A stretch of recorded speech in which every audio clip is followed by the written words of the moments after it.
আসসালামু আলাইকুম। আশা করি আপনারা সবাই খুব ভালো আছেন। আজকে আমি দেখাবো খেজুরের রস থেকে কিভাবে গুড় তৈরি হয়।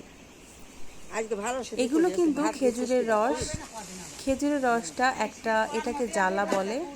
জ্বালার ভিতরে ঢেলে দিয়ে জাল করা হচ্ছে। খুব সকালে কিন্তু এখানকার যারা গাছ কাটে গাছিরা খেজুরের রস নিয়ে আসে, তারপরে এগুলো জাল করা হয়। দেখতেই পাচ্ছেন কিছুক্ষণ জাল করে নিয়েছে, নেওয়ার পরে রসটা অনেকটাই ঘন হয়ে আসছে, একটু লাল কালার হয়ে গেছে। এটাকে বলে তাঁতরস। এই এলাকার মানুষরা এই তাঁতরস দিয়ে পিঠা বানায়। চিতই পিঠা সেটা হচ্ছে এই তাঁতরস দিয়ে ভিজায়। আরও কিছুক্ষণ জাল করে নেওয়ার পরে রসটা কিন্তু আরও ঘন হয়ে গেছে। আর দেখতেই পাচ্ছেন এটা এখন গুড় মতো হয়ে গেছে, কিন্তু এখনও আরেকটু জাল করতে হবে গুড় তৈরি হওয়ার জন্য। খেজুরের রস থেকে গুড় তৈরি হতে অনেকটা সময় লাগে। খেজুরের ডাল কেটে এগুলো জাল দেওয়া হচ্ছে।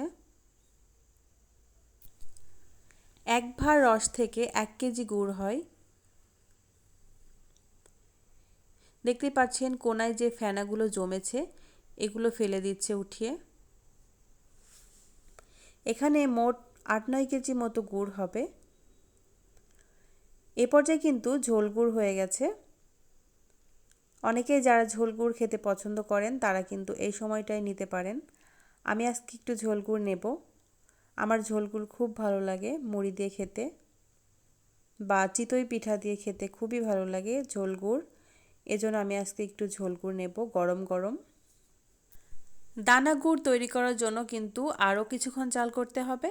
এভাবে নেড়ে চেড়ে কিছুক্ষণ জাল করে নামিয়ে নেবে। খুবই সুন্দর একটা স্মেল আসছে নতুন গুড়ের। দেখতেই পাচ্ছেন কিছুক্ষণ জাল করে নেওয়া হয়ে গেছে, এখন নামিয়ে নিচ্ছে। একটা সাইড করে নিবে।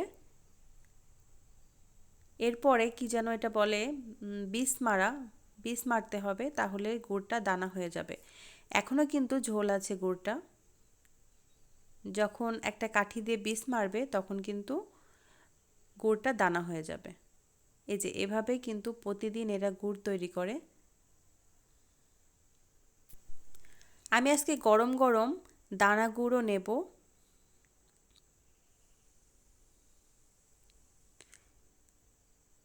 দেখতেই পাচ্ছেন অনেকটা সাদা হয়ে আসছে। যখন এটা সাদা থেকে একটু চাল চাল মানে দানা দানা ভাব হয়ে যাবে, ওই সময়টাতে যদি ঝোল গুড়ের ভিতরে এই দানাটা মিশিয়ে দেয় তাহলে কিন্তু শক্ত দানা গুড় তৈরি হয়ে যাবে। আশা করি আজকের খেজুরের গুড় বানানোর ভিডিওটি আপনাদের কাছে ভালো লেগেছে। ভিডিওটি ভালো লাগলে অবশ্যই লাইক কমেন্ট শেয়ার করবেন। আর যারা আমার ইউটিউব চ্যানেল থেকে দেখছেন অবশ্যই চ্যানেলটিকে সাবস্ক্রাইব করে দিবেন। আর যারা আমার ফেসবুক থেকে দেখছেন অবশ্যই পেজটিকে ফলো করে সাথেই থাকবেন। দেখতেই পাচ্ছেন বারবার কিন্তু এই যে বীজটা মিশিয়ে দিচ্ছে পাতলা গুড়ের ভিতরে, আর বারবার এভাবে দানা উঠাচ্ছে।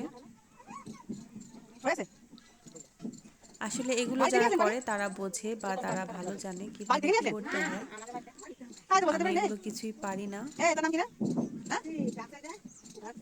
এরকম ঝোল গুড় যদি এখন আমরা নিয়ে রেখে দিই, কিছুক্ষণ পরে ঠান্ডা হওয়ার পর দেখবো যে দানা হয়ে গেছে।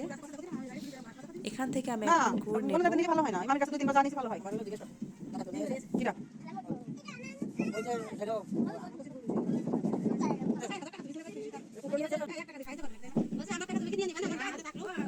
তৈরি হয়ে গেল খেজুরের গুড়, নতুন খেজুরের গুড়।